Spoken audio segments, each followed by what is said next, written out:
A merchant, who had 3 daughters, was once setting out upon a journey. But before he went, he asked each daughter what gift he should bring back for her. The eldest wished for pearls, the second for jewels.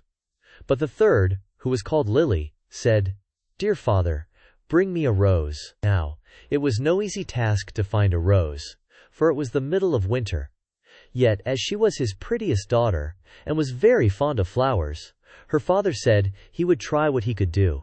So he kissed all 3, and bid them goodbye. And when the time came for him to go home, he had bought pearls and jewels for the 2 eldest, but he had sought everywhere in vain for the rose.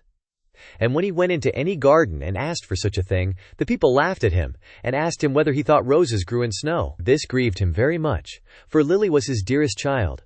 And as he was journeying home, thinking what he should bring her, he came to a fine castle. And around the castle was a garden, in one half of which it seemed to be summertime, and in the other half winter. On one side the finest flowers were in full bloom, and on the other everything looked dreary and buried in the snow. "A lucky hit," said he, as he called to his servant, and told him to go to a beautiful bed of roses that was there, and bring him away one of the finest flowers. This done, they were riding away well pleased, when up sprang a fierce lion, and roared out, "Whoever has stolen my roses shall be eaten up alive." Then the man said, "I knew not that the garden belonged to you.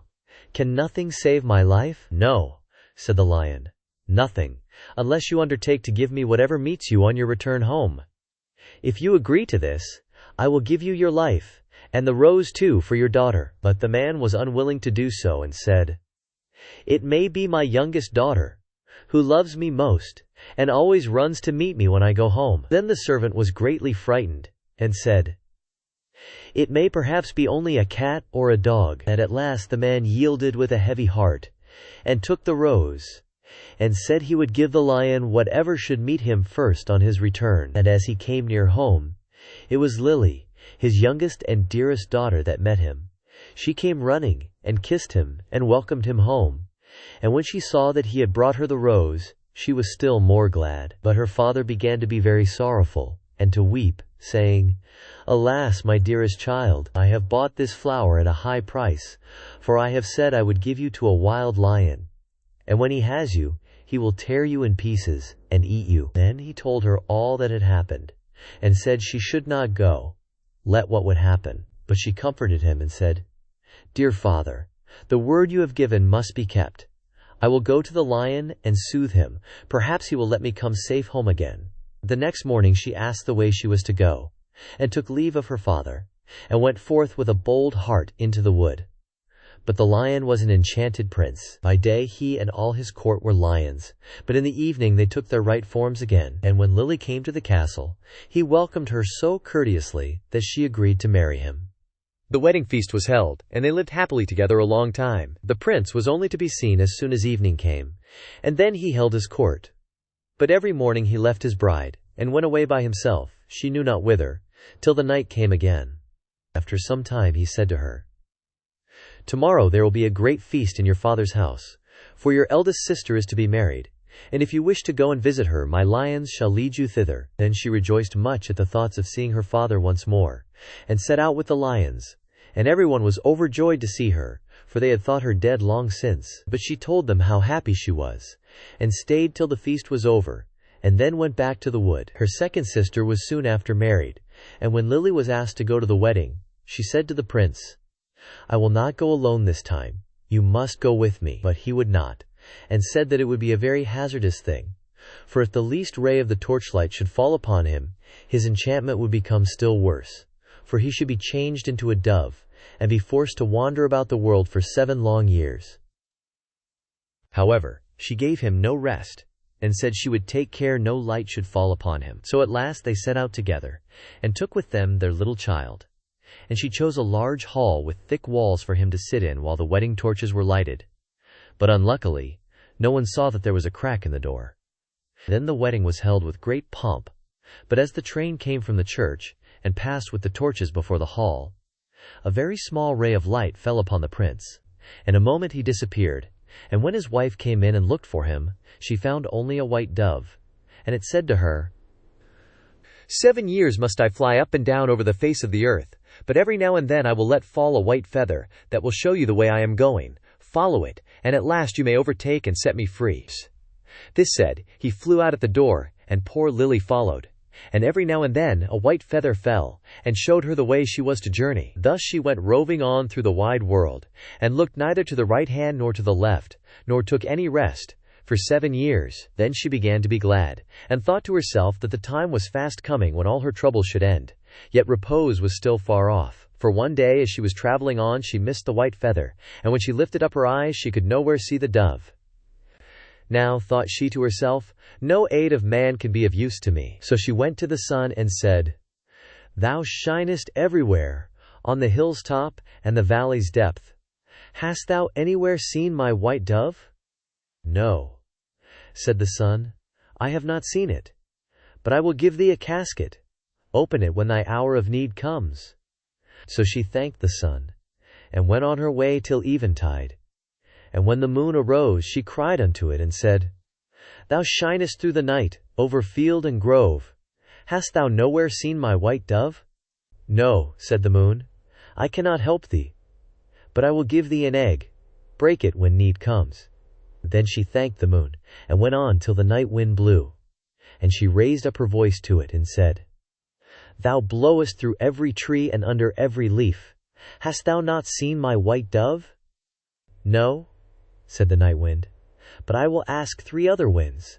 Perhaps they have seen it." Then the east wind and the west wind came, and said they too had not seen it. But the south wind said, "I have seen the white dove. He has fled to the Red Sea, and is changed once more into a lion, for the 7 years are passed away, and there he is fighting with a dragon. And the dragon is an enchanted princess, who seeks to separate him from you."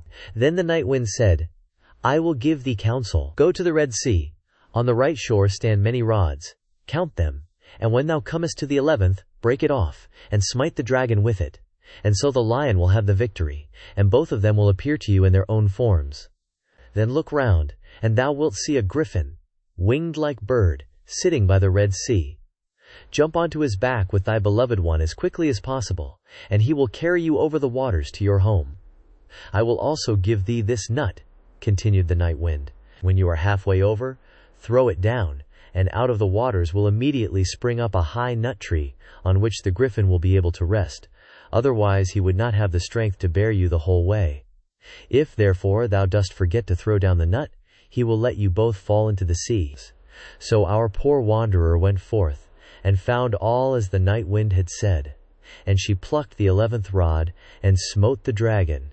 And the lion forthwith became a prince, and the dragon a princess again. But no sooner was the princess released from the spell, than she seized the prince by the arm, and sprang on to the griffin's back, and went off carrying the prince away with her.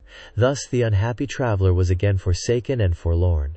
But she took heart and said, "As far as the wind blows, and so long as the cock crows, I will journey on, till I find him once again."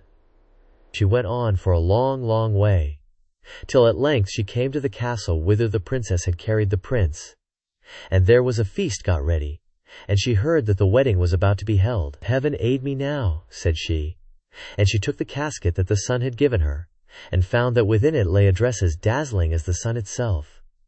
So she put it on, and went into the palace, and all the people gazed upon her. And the dress pleased the bride so much that she asked whether it was to be sold on. "Not for gold and silver," said she, "but for flesh and blood." The princess asked what she meant, and she said, "Let me speak with the bridegroom this night in his chamber, and I will give thee the dress." See. At last the princess agreed, but she told her chamberlain to give the prince a sleeping draught, that he might not hear or see her. When evening came, and the prince had fallen asleep, she was led into his chamber, and she sat herself down at his feet, and said, "I have followed thee 7 years. I have been to the sun, the moon, and the night wind, to seek thee, and at last I have helped thee to overcome the dragon. Wilt thou then forget me quite?" But the prince all the time slept so soundly that her voice only passed over him, and seemed like the whistling of the wind among the fir trees. Then poor Lily was led away, and forced to give up the golden dress. And when she saw that there was no help for her, she went out into a meadow, and sat herself down, and wept. But as she sat, she bethought herself of the egg that the moon had given her. And when she broke it, there ran out a hen and 12 chickens of pure gold, that played about, and then nestled under the old one's wings, so as to form the most beautiful sight in the world.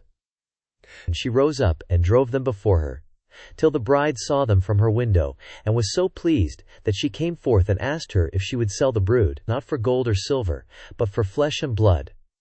Let me again this evening speak with the bridegroom in his chamber, and I will give thee the whole brood. Then the princess thought to betray her as before, and agreed to what she asked. But when the prince went to his chamber, he asked the chamberlain why the wind had whistled so in the night, and the chamberlain told him all, how he had given him a sleeping draught, and how a poor maiden had come and spoken to him in his chamber, and was to come again that night. Then the prince took care to throw away the sleeping draught.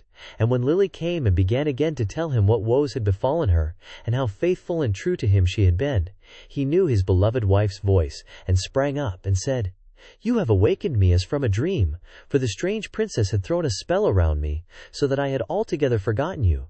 But heaven hath sent you to me in a lucky hour." And they stole away out of the palace by night unawares, and seated themselves on the griffin, who flew back with them over the Red Sea. When they were halfway across, Lily let the nut fall into the water, and immediately a large nut tree arose from the sea, whereon the griffin rested for a while, and then carried them safely home.